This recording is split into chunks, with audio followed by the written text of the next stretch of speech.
up? Mark coming to you tonight on the Garage Guy channel. It is April 20th, 2018, and this past week at work has been a long one, okay?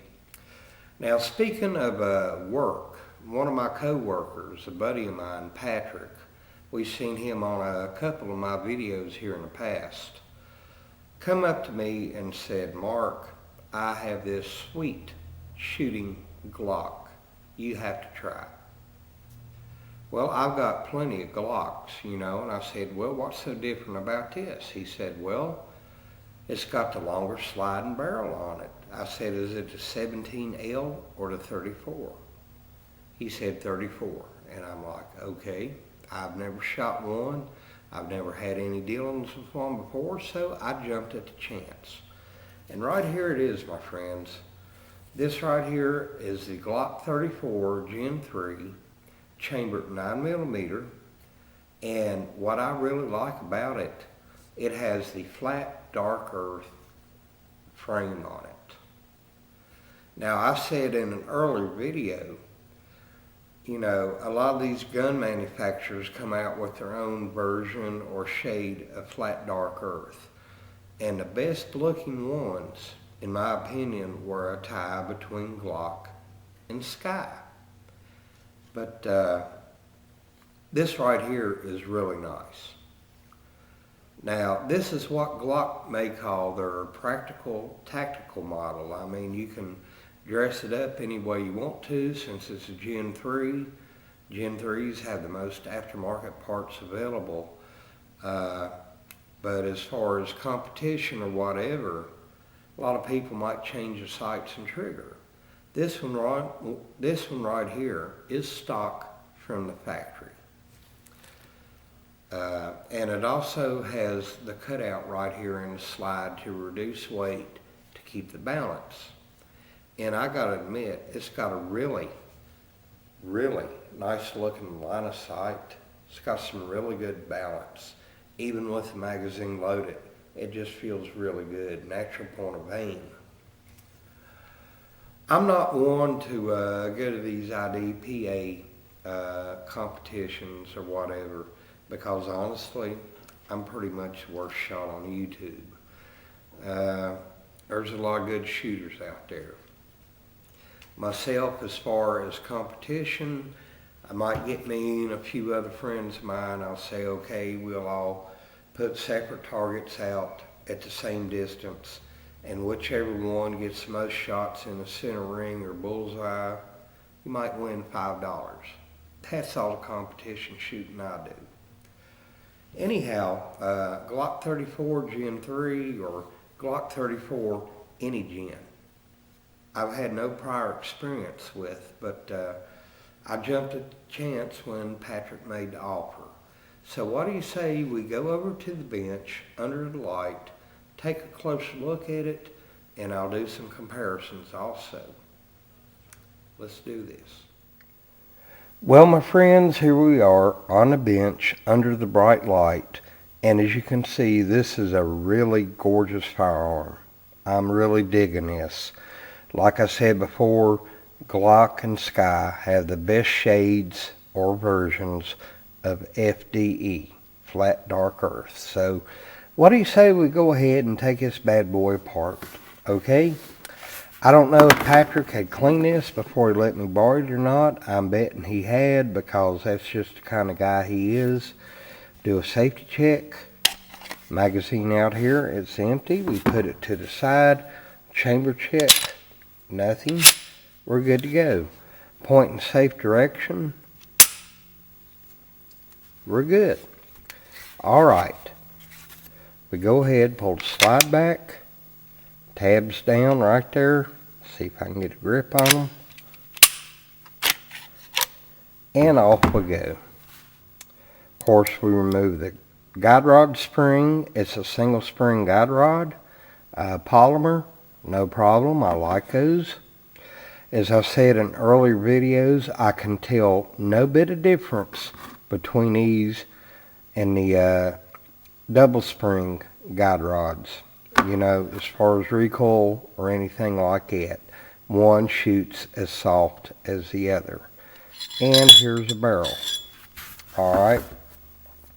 Patrick said he got this used. Well, from the looks of this barrel, doesn't look like there's been a whole lot of rounds put through this. There is kind of a line up through here, but that's kind of normal, but it seems I rub my finger over it, kind of disappears. Hey, it is what it is. But this gun has not had that many rounds put through it. We look down through here. Don't see anything. Let's go here. A little bit. Not all that much. Like I said, knowing the kind of guy Patrick is, he's cleaned this up pretty good. Let's put it back together. It's just reverse order. Back in here like that. Guide rod spring, small end, back in here. And since the camera's running, I'm more apt to having problems. That's just the way my luck goes. Now, let's see if we can get the rails lined up. There we go. Easy as it seems. Yeah, one of my favorite Kiss songs. Now, little function check. Point in safe direction. The firearm is unloaded. Reset. Voila. Did it again. Let's do a little bit of a comparison with some other Glock models. Now, I'm not going to go into weights and measurements and length and height and all that. You know, that's been done to death here on YouTube. I'm just going to do this visually so you good people can make your own judgments, okay? Right here is a Glock 34 Gen 3.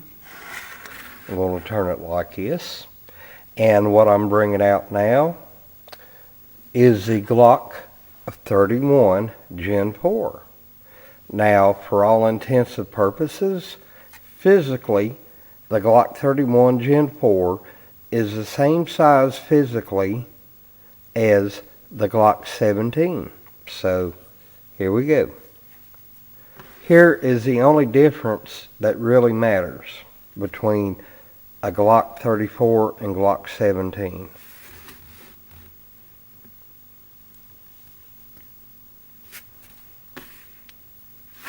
Right there, about what? An inch length difference. That's it. Now, like I said, this is a 31 Gen 4, 34 Gen 3, but physically the same size frame. No difference whatsoever, you know, size-wise. You got some extra length on the 34, okay? That's just for better target acquisition. A competition model, you can call that. That's it. Now, we have probably the most popular Glock model, the 19. This one, of course, is Generation 3. Let me get this lined up.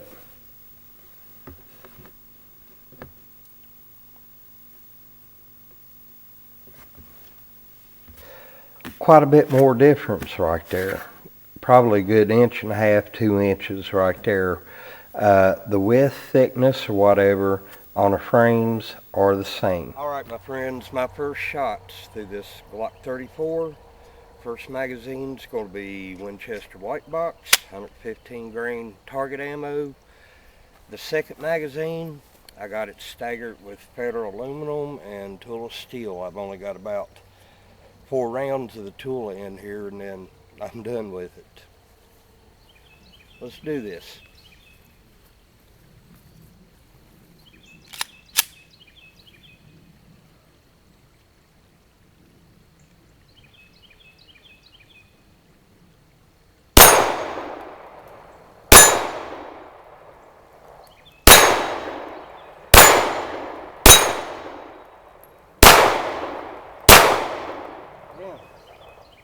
At spent shell ejection, the casings are flying all over me with this thing.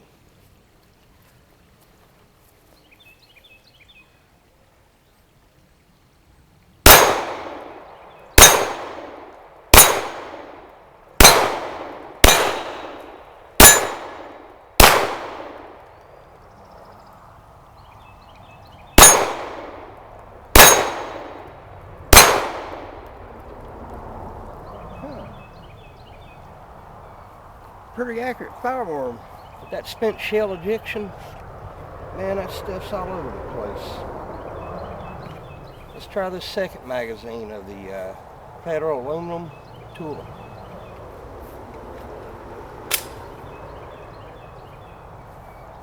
Something else just happened, if you've noticed. When I put in the magazine, the slide went shut.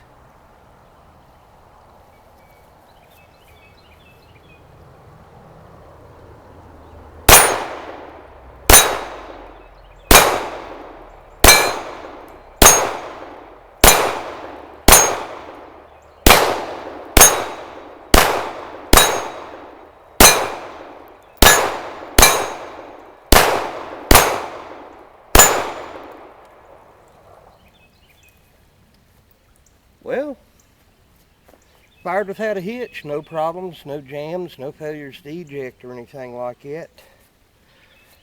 The balance on it's pretty good. It's got a really nice line of sight on it, but like I was saying, that spent shell ejection, oh boy.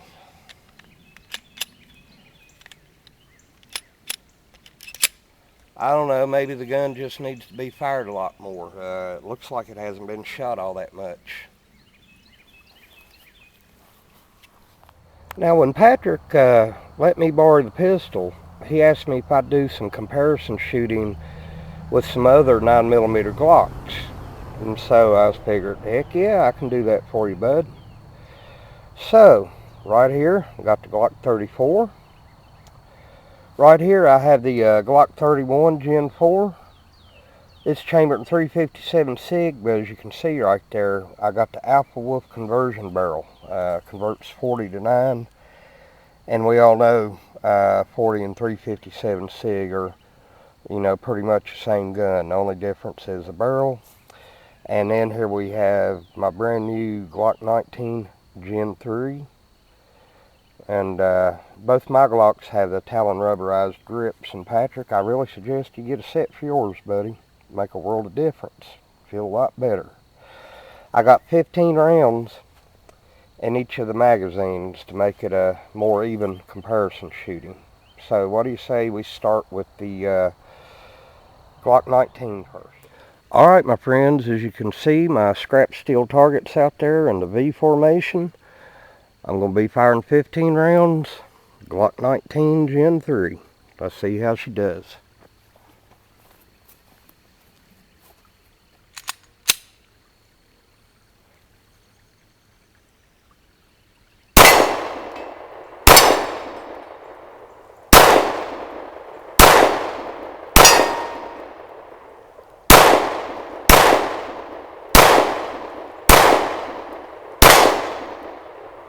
I ain't hitting anything, am I? Huh. Oh well, practice, practice, practice.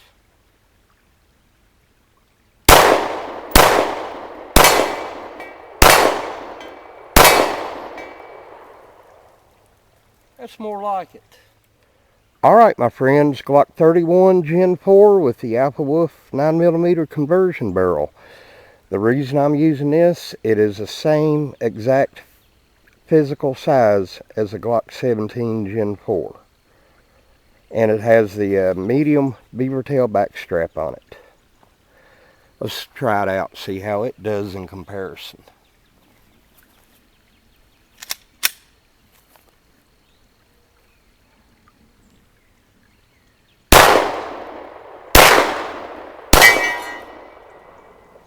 It works.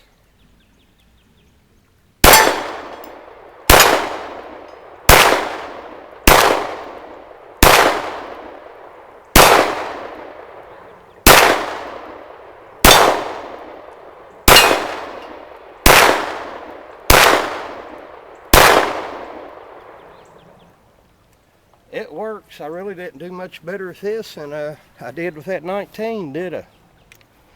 Oh well. It's me, not the guns. Now.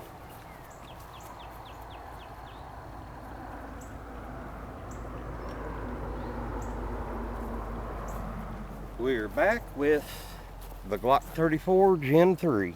15 rounds here. Let's see how much better if I do with this one. Might not do any better at all. It's like I'm having an off day here today.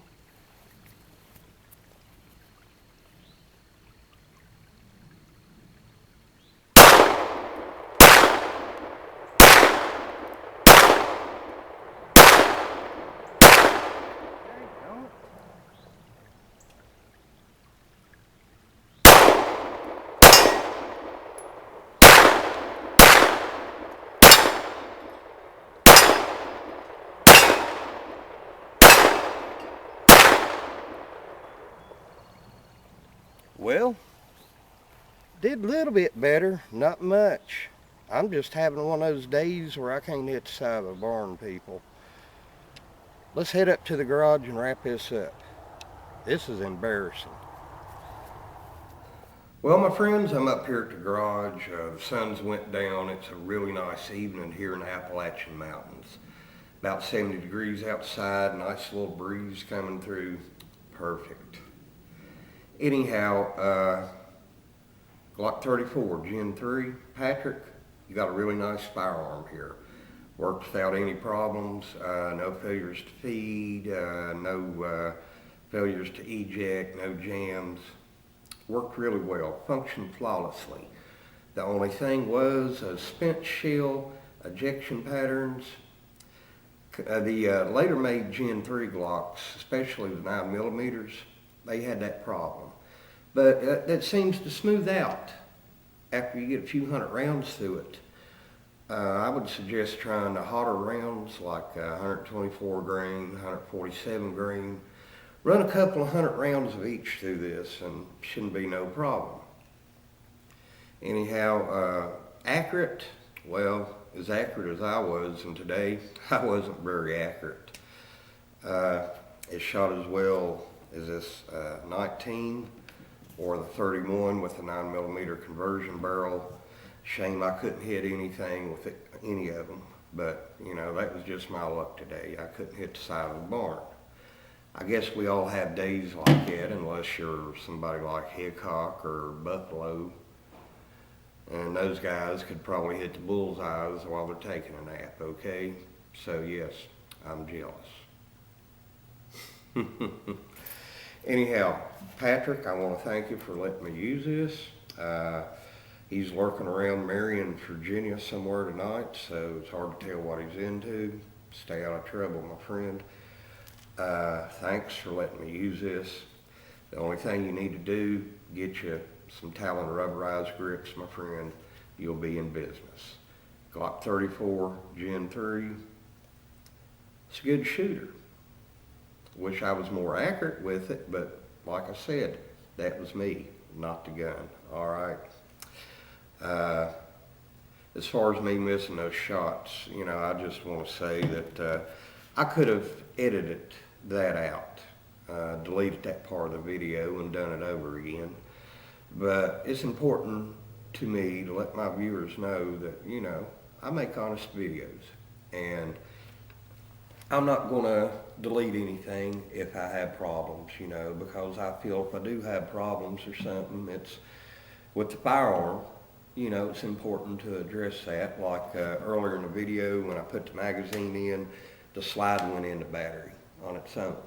And that's something else need to be watching for. I've had several other firearms that would do that. A few Tarses and an M&P here a few years ago that done that. But, you know, stuff happens. I'm going to leave it as part of the video, okay? Well, listen, I've babbled on long enough. This is Garage Guy. Y'all have a nice night.